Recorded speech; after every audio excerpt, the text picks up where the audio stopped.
神戸の二大昭和レトロ遊園地の一つ、王子遊園地に行きます。1951年の王子動物園開業時から動物園に併設されて、もうかれこれ75年以上も存在している由緒正しい昭和レトロ遊園地です。ここはまだ遊園地の外なので、こいつらは野生生物です。凶悪なホモサピエンスの生息域でたくましく生きています。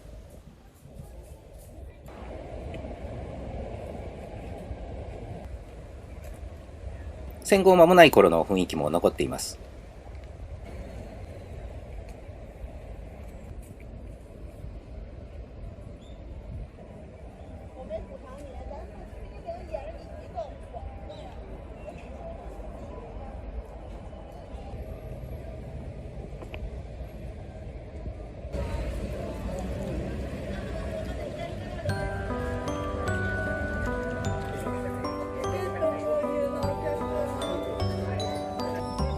こちらは2024年にお亡くなりになった白黒模様のクマ、タンタンさんの看板です。最近の日本人はクマとの圧力が絶えませんが、白黒のは大好きなので、きっと彼女は大切にされて幸せな生涯を送ったことでしょう。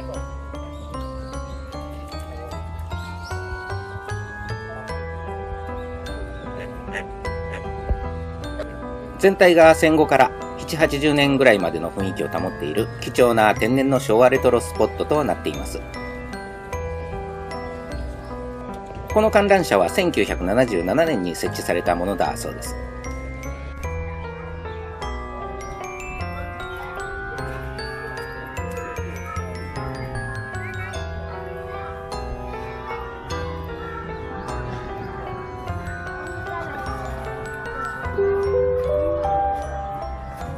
ご来園のお客様に冬のプレゼントキャンペーンのお知らせをいたします。ただいま遊園地におきまして特別回数券をご購入のお客様や遊園地内のキッチンカーまたは売店をご利用のお客様に王子動物園限定2026年ダイアリーをプレゼントしております。プレゼント対象は遊園地案内所で特別セット券2000円をご購入いただいたお客様、遊園地内のキッチンカーでまたは売店で2000円以上ご購入いただいたお客様となっております。先着150名様となっておりますので、ご入り用の際は遊園地案内所か売店のスークルへお越しいただきますようお願いいたします。詳しくは遊園地入り口のポスターをご覧ください。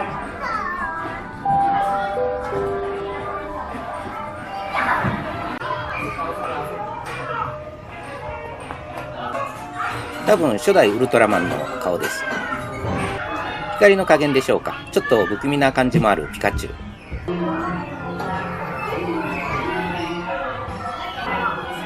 アンパンマンとバイキンマンが仲良くしています。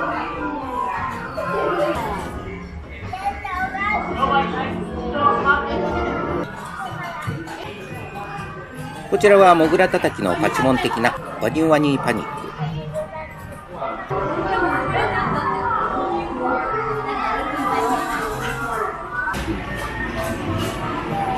珍しそうなボーリングのゲーム。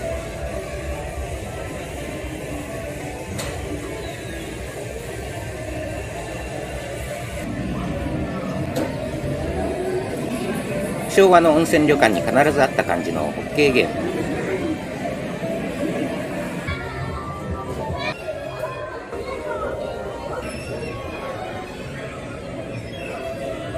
アンティークとしての価値がありそうな珍品が満載のゲームコーナーですが、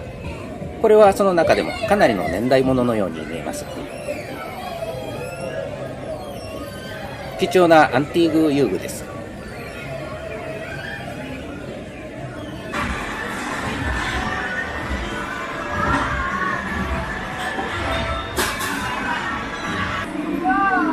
こちらも多分オリジナルではなさそうなモグラたたき。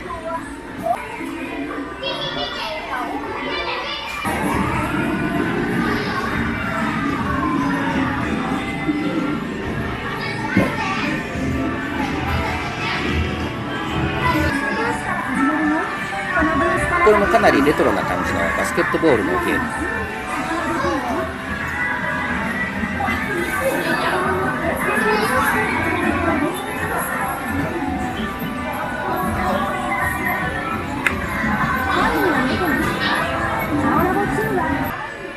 電車で GO 的なゲーム機。故障中なのがまた天然レトロ遊園地ならではの風情を醸し出してくれています。1954年生まれ、水爆大怪獣ゴジラのゲーム。これは多分平成ゴジラでしょうか。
1977年設置の観覧車。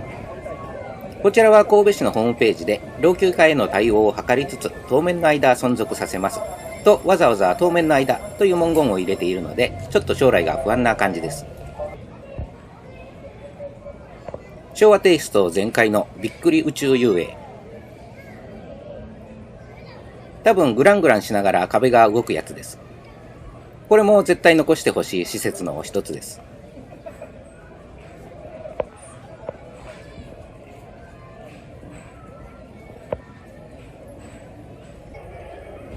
隣はこれも懐かしげな鏡のお家。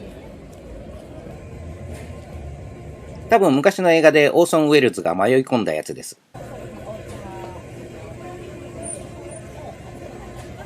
ミニスーパーカー。多分7、80年代、スーパーカーブームの頃の産物でしょう。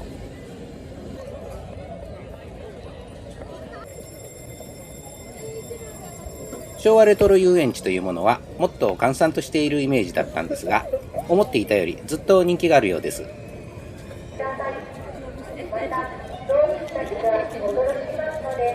こちらはカレー王子。店名が掛け言葉になっています。高度な習字技法です。ダジャレとも言います。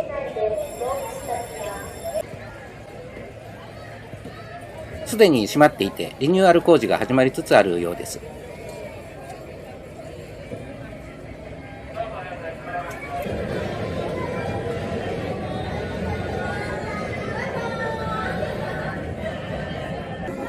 またゲームコーナーがありました。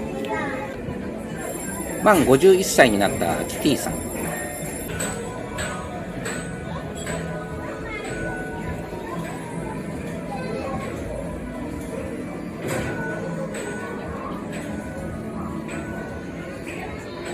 キティさんは身長リンゴ5個分、体重はリンゴ3個分だそうです。多分嘘をついています。イエローサブマリン、1960年代後半頃の子供たちには大人気だったんだと思いますが、令和の子供たちにはちょっと通じないかもしれません。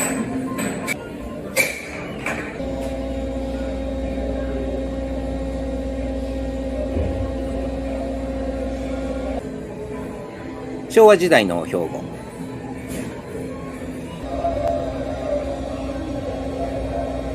随所にレトロな味わいが演出されています。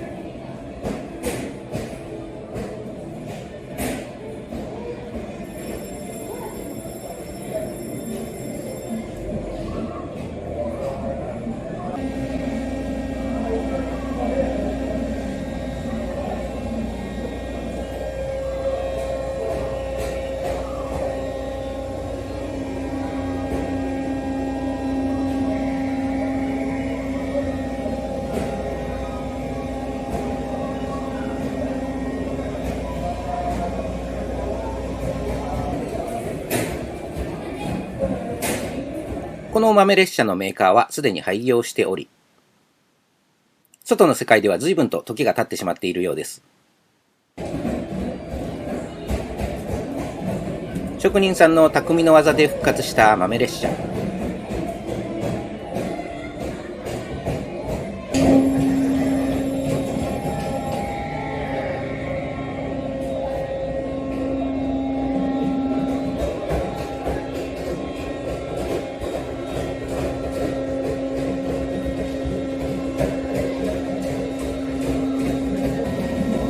平成の時代が始まりました。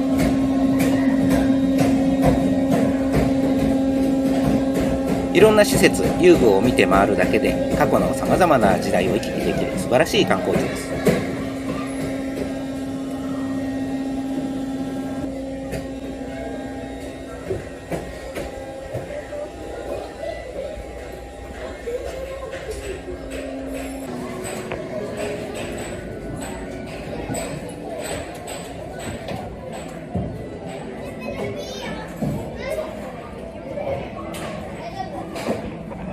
リニューアルしてもこの天然レトロな世界観をぜひ維持してほしいものです。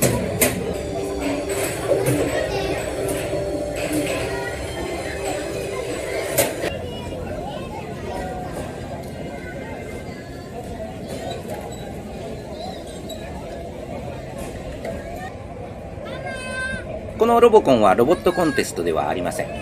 石森章太郎原作、頑張れロボコンのロボコンです。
乳母車。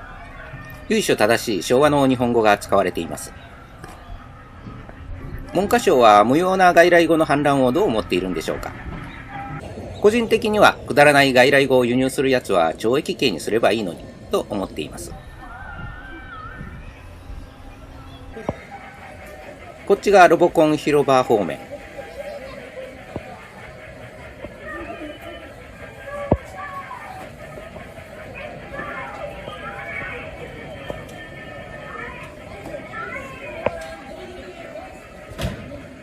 絶妙な表情の動物たちがいます。これらもそれぞれが一点物の贅沢な一品なんじゃないでしょうか。実に味のある顔をしています。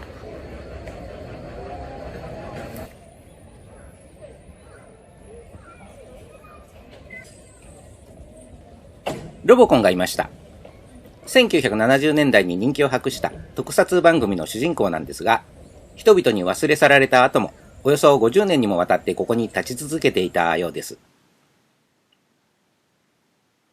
奇跡的な生存と言っていいでしょう。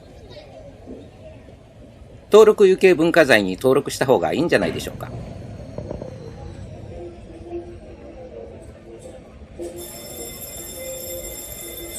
この70年代のロボコンをはじめ、60年代のイエローサブマリンや初代ウルトラマン、90年代のちびまる子ちゃん、ゴジラの遊具、びっくり宇宙遊泳など、貴重な骨董品が満載の遊園地で、全国からマニアが殺到しても不思議ではなさそうな感じです。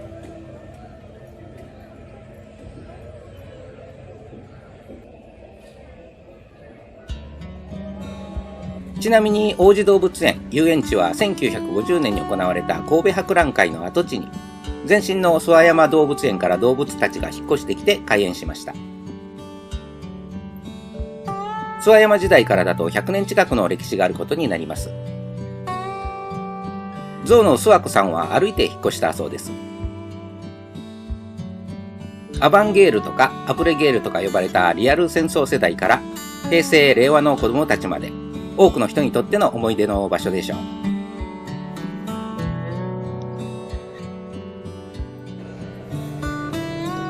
現在はリニューアル計画が進行中で、2021年には遊園地は廃止という報道があって、存続を心配する人も多かったようですが、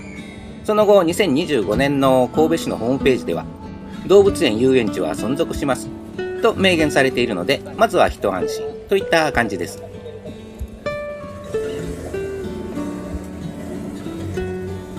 ただ遊園地については既存の遊具の多くが老朽化しているため、施設の老朽化への対応、新たなレクリエーション機能への転換ともあるので、昭和レトロスポットとして楽しみたい人は今のうちに行っておいた方がいいかもしれません。こういう歴史があり、市民からも愛されている遊園地は老朽化している方が時間の流れを感じさせてくれて、より魅力が増すんじゃないかという気もするんですが、一般的な感覚では違うんでしょうか。とりあえず新しくて無個性なリトルディズニーやリトル USJ のようにはならないでいてくれることを願っています。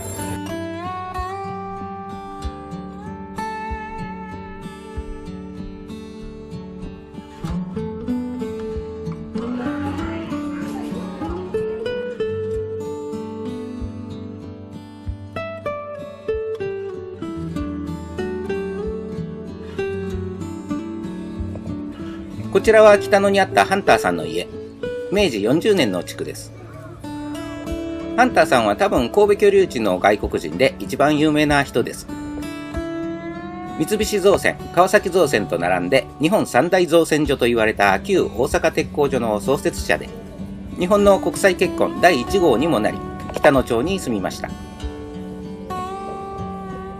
キルビーさんやグラバーさんといった来日第一世代は最終的に失敗してしまいましたが、第2世代にあたるハンターさんは近代化に貢献したということで、日本からも勲章をもらって成功裏に生涯を終えました。ウィキペディアさんによると、当時の外国人としては破格の栄誉だそうです。この家はおそらく遊園地の観光施設の一つとして北野町から移設されていたんだと思いますが、今回の再整備で再び北野町に戻すことが検討されているそうです。これはいいニュースと言っていいんじゃないでしょうか。建物の価値はやはり建てられた地やその土地の歴史と切り離せるものではないでしょう。観光施設として人気があるのはもちろんいいことだと思いますが、異人館は単なる観光資源ではなく、一義的にはまず近代の文化遺産であり、だからこそ観光資源にもなっているという順番でしょうから、建物とともに近代の日本や神戸の状況、港を見下ろす高台にあり、多くの外国人が住んだ北野という町、そこに今日構えたハンターさん個人の歴史などが揃って初めて従前な価値を持つんじゃないでしょうか。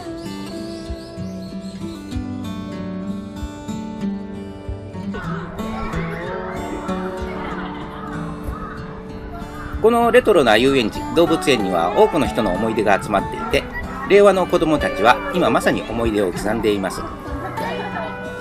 ハンター亭の有無に関わらず、それ自体としての価値もまた変わることはないでしょう。ご来場のお客様に冬のプレゼントキャンペーンのお知らせをいたします。ただいま遊園地におきまして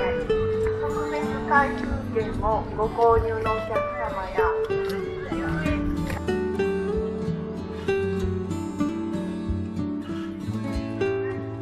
ということで、昭和レトロな遊園地、王子遊園地でした。さようなら。